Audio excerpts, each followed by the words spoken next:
Hola, buenas tardes. ¿Cómo estás? Bien, bien. Ay, Oye, me gracias. disculpo por no hacer la pieza, es que de verdad tenía que ir a ese concierto y bueno, ya no estoy para esos trotes, fueron cuatro bandas. No, no, no, no pasa nada. Igual lo importante es poder tenerte en este espacio. Aparte, bueno, para las personas también que se están conectando y así les informo que luego de este programa pues podrán escuchar luego la entrevista en Spotify desde Puntos Podcast y también para las personas que se conecten desde Filadelfia podrán revivir también la entrevista en WPPM FM el viernes a las 9 de la mañana. Y ya no siendo más, ahora sí, le doy la bienvenida a una invitada que confieso que desde hace mucho tiempo quería tener en el programa, o por lo menos conocerla incluso antes de llegar a este punto. Es una periodista y escritora de moda con más de 12 años de experiencia que realmente siento yo que es de las pocas que ha logrado generar una ruptura en la periferia de la moda y en cómo se comprende desde, desde la diversidad de los cuerpos y desde alejarse lo más posible de esas miradas un poco como eh, patriarcales, colonas, racistas, etc. Me extendí mucho, pero tenía que decirlo, así que ahora sí, no siendo más, bienvenida. No, pues un gusto estar aquí y pues me encanta que hayan más voces en la periferia de la moda y de la hegemonía que siempre hemos tenido durante muchos siglos y muchas décadas, sobre todo en la prensa en Latinoamérica, ¿no? Y siento pues que eso se hace uno siempre revaluando su propia posición, estudiando y pues yendo más allá del contenido tradicional, porque ese contenido ya se hace bastante y pues lo que me alegra mucho es que ya no es aspiracional como antes, sino que se está criticando mucho en ese contexto también. Así es, y bueno, tocas algo muy importante y es como esa mirada que se está dando un poco actualmente, pero ¿qué pasaba antes? Volvamos un poco a los orígenes de Lux Lancheros y cómo llega de pronto a apasionarse por el periodismo de la moda, pero en qué momento hay, digamos, que esa ruptura con, yo creo que te enfrentaste de alguna manera a incomodarte con lo que se supone que debería ser el periodismo de moda en Colombia. Pues yo siempre he sentido que es un ámbito muy cerrado y pues, a ver, yo estudié comunicación en la Javeriana, que es una de las facultades más clasistas y espectistas del país. Desde ahí me comencé a dar cuenta de los códigos de la apariencia, cómo mediaban en las relaciones, digamos, con la gente que no éramos de su círculo. Y desde ahí me comenzó a interesar como todo el tema de estereotipos. Ya para mi tesis en 2011 lo que hice fue, pues digamos, fue desde los años 40 en Bogotá y desde el relato y los discursos, todo lo que había aprendido en teorías de comunicación, mostrar como todos esos estereotipos a través de la apariencia. Y pues realmente ya cuando estuve como practicante en Carrusel en 2011 y en Día de Hoy del Tiempo con Adriana Garzón, lo que me interesaba no era escribir sobre Ay, ponte guapa, porque yo sabía que yo no tenía ese capital cultural, político, social, económico, sobre todo. Y me parecía que era un contenido muy repetitivo, muy aburrido y que solamente correspondía a ciertas mujeres de cierta élite. Y Sí, lo que me interesaba más era saber de dónde pues surgía la moda. Ya estaba leyendo algunos ensayos, Bruno Remauri, algunos autores de Fashion Studies, claro. y pues desde ahí comencé a generar contenido. Mi primer gran artículo fue Las Faccionistas, digamos, mujeres de talla grande, blogueras, 2011. Eso reventó en 2015, 2016 en Latinoamérica y en Colombia. Yo lo hice años antes, fui la primera. Wow. Y pues desde ahí ya con Fashion Radicals, que es el portal de Catherine Villota, comencé a escribir de moda y sociedad, así como lo hacía, viste, en la calle en Chile, moda y religión, moda y gusto.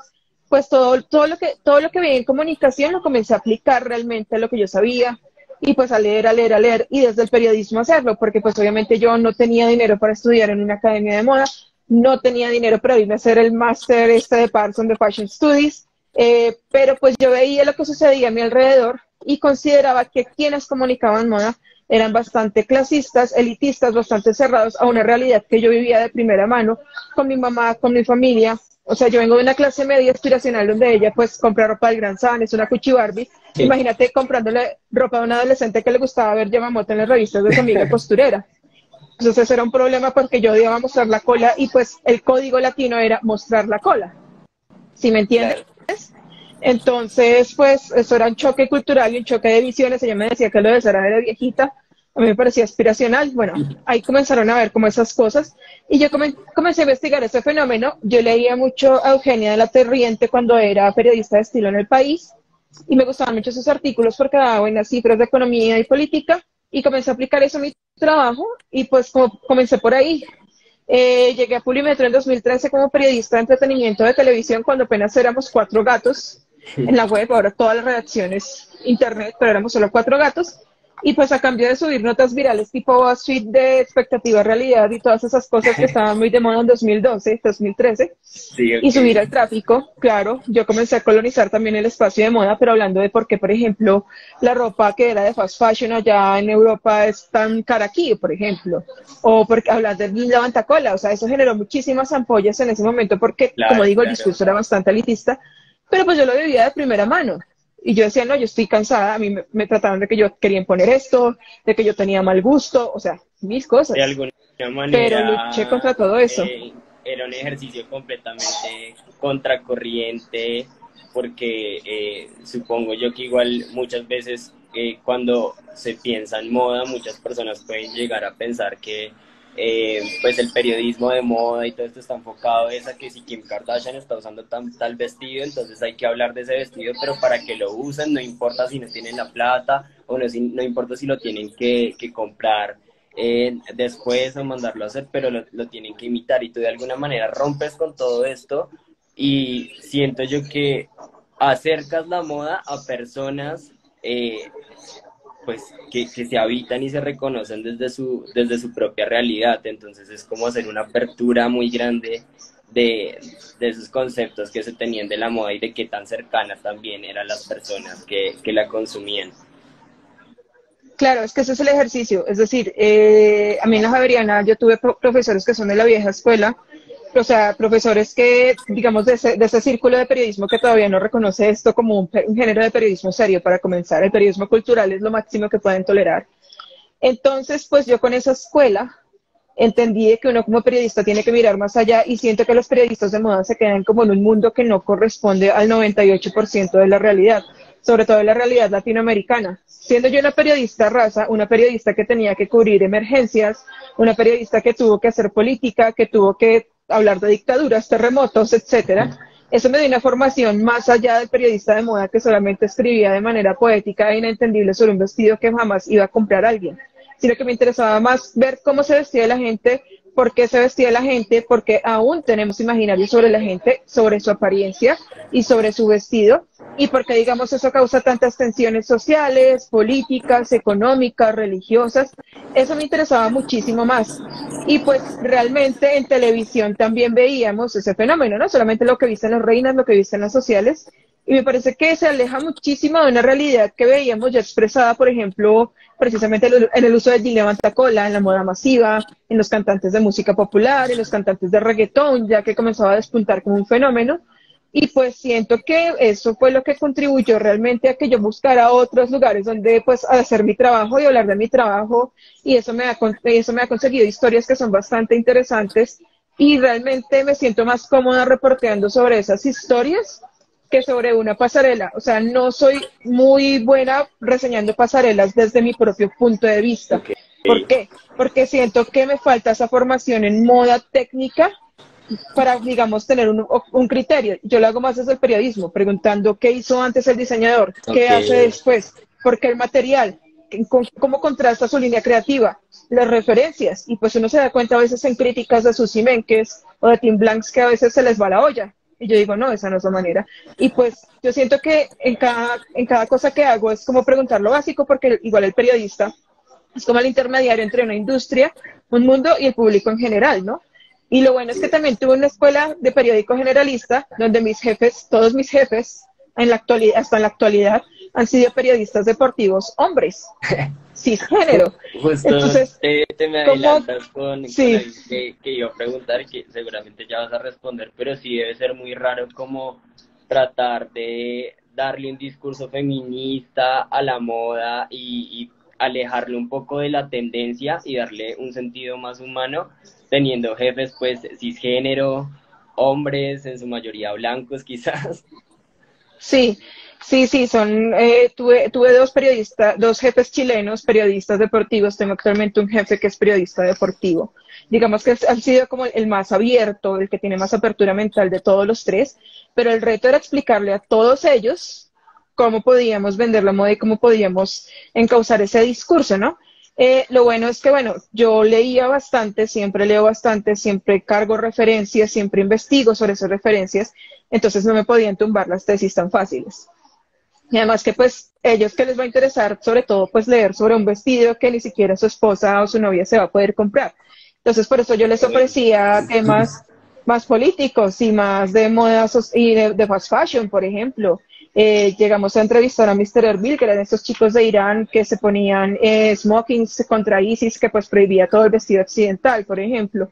O hablábamos de diseñadores en zonas de conflicto. Realmente he entrevistado a pocas estrellas en la industria, pero las entrevistas más interesantes y creo que las historias más interesantes han salido precisamente de la periferia y de gente que ha visto esto como un vehículo para expresar identidad.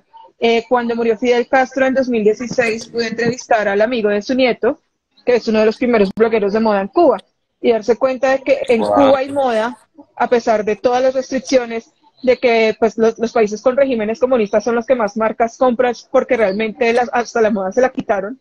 Ahí uno se da cuenta de muchas cosas que pasan, ¿no? Y entonces, si para unos la moda es un consumo conspicuo y es algo frívolo, para otras personas en otros lugares del mundo es una reafirmación de su identidad política, su individualidad y todas esas cosas que hasta el mismo Estado les quita. Total. Uy, y justo cierras con algo que me da pie para hablar de algo y para las personas que están viendo, es que, bueno, tú usualmente en tu cuenta de Twitter, digamos que te caracterizas por ser una persona que es austera, disruptiva, pero con algo en especial que siento yo que es como que, como dice mi mamá, como que das cachetadas con guante blanco. Y en una de esas ocasiones pudiste hablar un poco al respecto de la experiencia haciendo periodismo como migrante y pues todo lo que eso conlleva también, ¿no? Como a veces cuántas personas pueden llegar a minimizar lo que tú has trabajado y cuánto te ha costado llegar hasta donde estás. Entonces, eh, ¿cómo crees, por ejemplo, que la inmigración comienza también a tomar un papel en esos discursos, en esas narrativas y en esas periferias en las que comienzas a pararte para darle una nueva narrativa también al tipo de periodismo que hacías? Yo creo que lo enriquece porque digamos que México es un puente que está mucho más cercano al norte global, ¿no?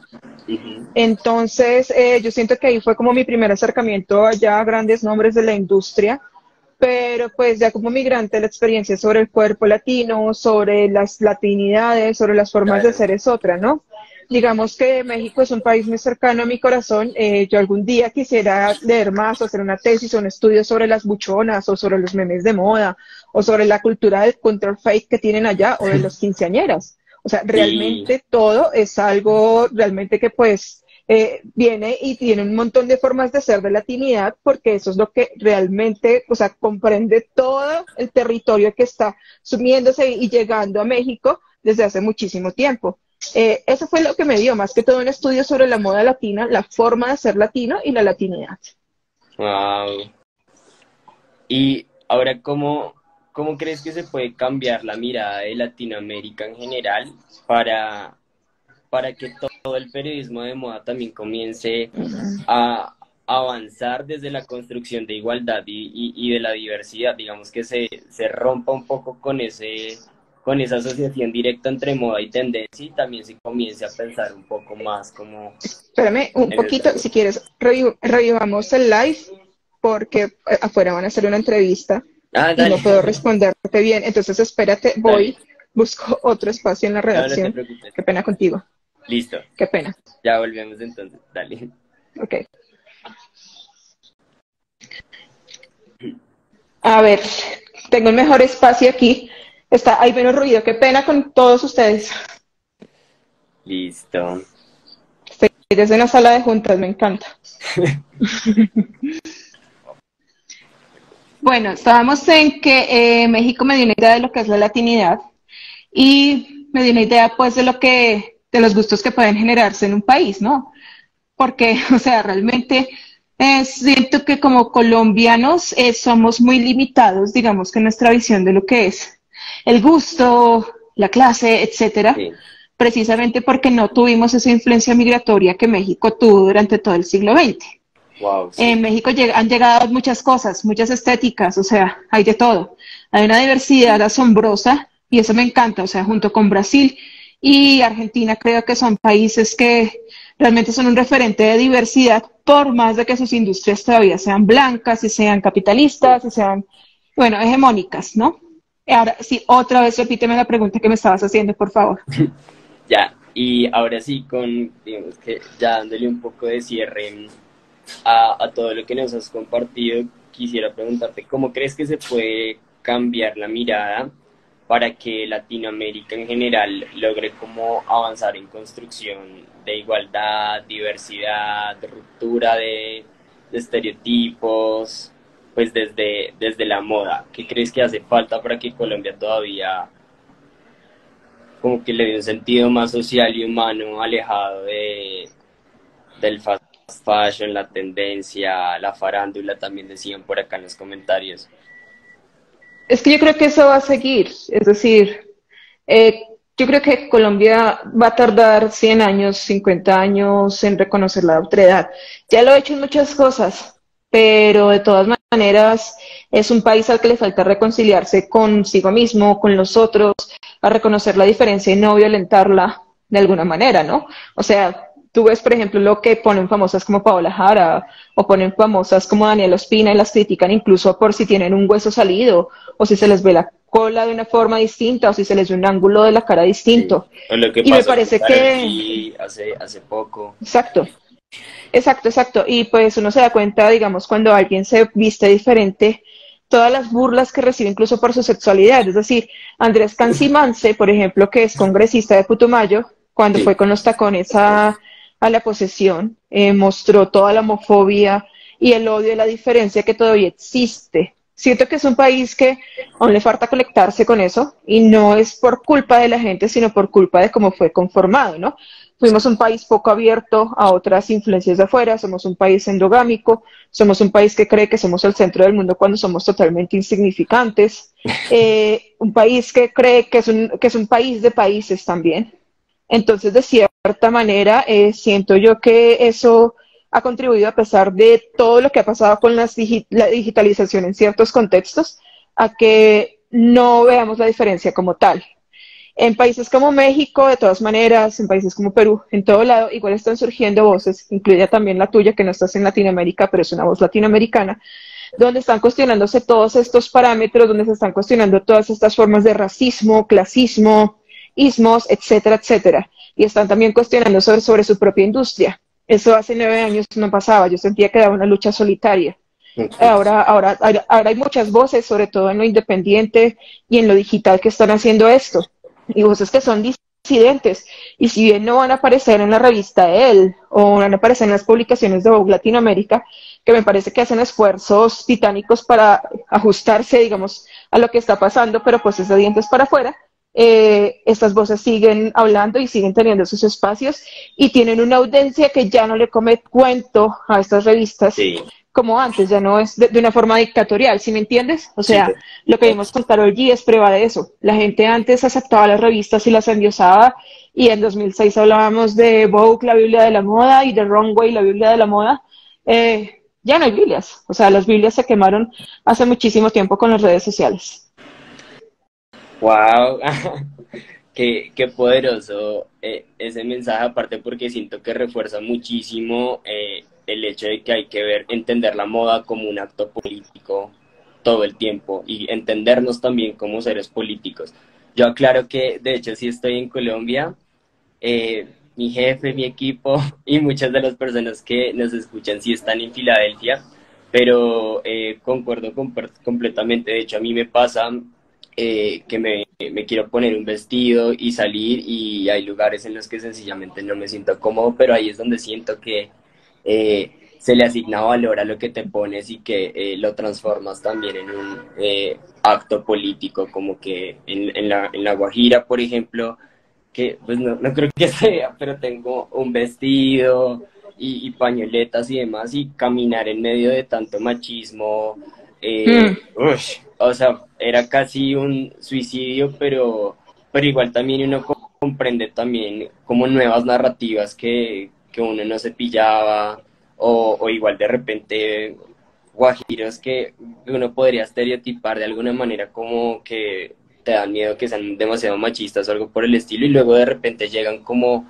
a decir que está muy chévere el vestido o cosas por el estilo. Entonces sí, definitivamente es muy importante entender la moda más allá de Sí, lo que hemos sí, visto. sí, y sí, digamos que uno de mis artículos que quiero realizar, pero bueno, tocaría tener tiempo para eso, es, digamos, sacar todo lo que pasó con los informes de la Comisión de la Verdad, todo lo que pasó en la época de conflicto armado, no sé, pues hasta la firma de la paz, sobre los ataques hacia la gente que pues se atrevió a experimentar con la moda, ¿no? Es decir, hablamos de ataques de grupos armados a la población LGBT o ataques de grupos armados hacia las culturas alternativas como los metaleros en lugares de la costa, para mostrar de que esto no es un juego, o sea, de que vestirse diferente no es que, ay, si tú te vistes así, ya tengo derecho a que me parezca feo. Sí, te parece feo, pero es que estás violentando a una persona y eso puede llegar a ser violencia, ¿verdad?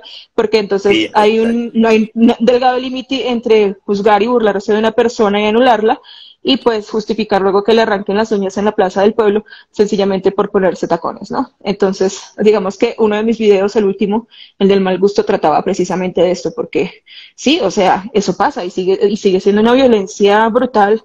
Y pues a mí también, yo también he sufrido todo tipo de violencias por mi estilo, no lo creas, pero pues como dicen los argentinos vulgarmente, es mi culo, no el Instagram me va a censurar o me van a censurar, pero pues es verdad, es mi cuerpo, no el tuyo. Y si te incomoda mi cuerpo, maravilloso, porque estoy causando un efecto en ti y eso es mejor a no causar nada. Totalmente. Uy, de hecho, ya para dar cierre, creo que es necesario también que sepas que hay muchas mujeres latinas e inmigrantes que seguramente te están escuchando o te van a escuchar después en radio.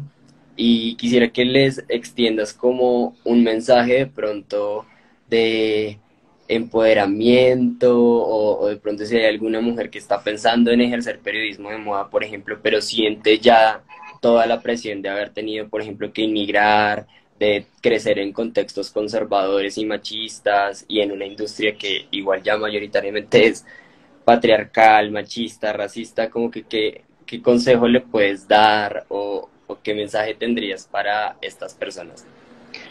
Yo creería que uno, encontrar su propia voz. Siempre hay historias, o sea, un periodista siempre tendrá talento e ideas para encontrar nuevas historias. Eso es así, es decir, un periodista sabe dónde hallarlas. Hay muchas historias de moda por ser contadas, o sea, desde nuestros puntos de vista, siempre leer, siempre formarse, porque hay algo más que el otro colega no está viendo. Y siento que siempre hay algo más para contar, más allá de lo que todo el mundo puede contar. O sea, de hecho ahorita todos están, por ejemplo, con Succession y el lujo silencioso, que yo lo había tratado en 2021 ya como un tema. Pero entonces ahora yo pienso más adentro y pienso hacer un contenido, por ejemplo, de los gomelos bogotanos y el lujo silencioso, que nos da otra explicación de por qué, digamos, se visten distinto las clases altas pues, del país. Eso es más interesante, por ejemplo. Entonces, siempre hay un ángulo, siempre hay una historia. Y yo sé que me van a odiar por citar a este personaje, pero cuando Donald Trump le decía a Megyn Kelly en esta película de los acosos de Fox News, el tipo le decía, no es la primera cosa mala que te van a decir.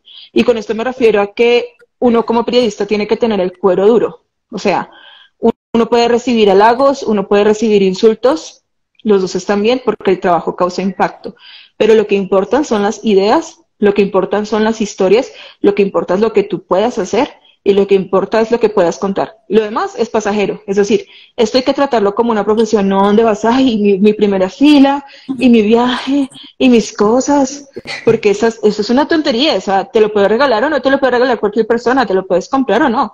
Eres un periodista Punto. O sea, yo soy de la escuela más boomer del mundo, pero es así. O sea, un periodista se tiene que dedicar a buscar historias y a buscar cosas para crear contenido. Si ves que hay una cosa que está en tendencia, busca el otro ángulo, busca la otra cosa. Puede que funcione, no funcione, ahí vas probando. O sea, uno no es perfecto, uno comete errores todo el tiempo. Pero siempre hay cosas para contar, para ver, para mirar, y un periodista nunca descansa en el hecho de que está mirando todo a su alrededor y puede sacar de ahí un tema que pues atañe a esta profesión. Lux, pues muchísimas gracias por haber sumado tu voz a Dos Puntos Podcast en Dos Puntos Platform y gracias también a todas las personas que alcanzaron a conectarse desde el lugar en donde estén. Les recuerdo nuevamente que este episodio saldrá en WPPM 106.5 FM el viernes a las 9 de la mañana, horario Costa Este. Y para las personas de cualquier región o país podrán escucharlo en Spotify desde Dos Puntos Platform. Nuevamente, Lux, muchísimas gracias. Oye, un gusto y qué pena. Lo que pasa es que la redacción está hoy a capacidad completa, pero bueno, esta es mi pequeña redacción y mi Gajes del periódico oficio. Pulímetro. Sí, pero pues espero haber contribuido en algo y gracias por invitarme. No, claro que sí. A ti, muchas gracias. Dale, un gusto hablar contigo. Un abrazo. Chao, gracias. Chao.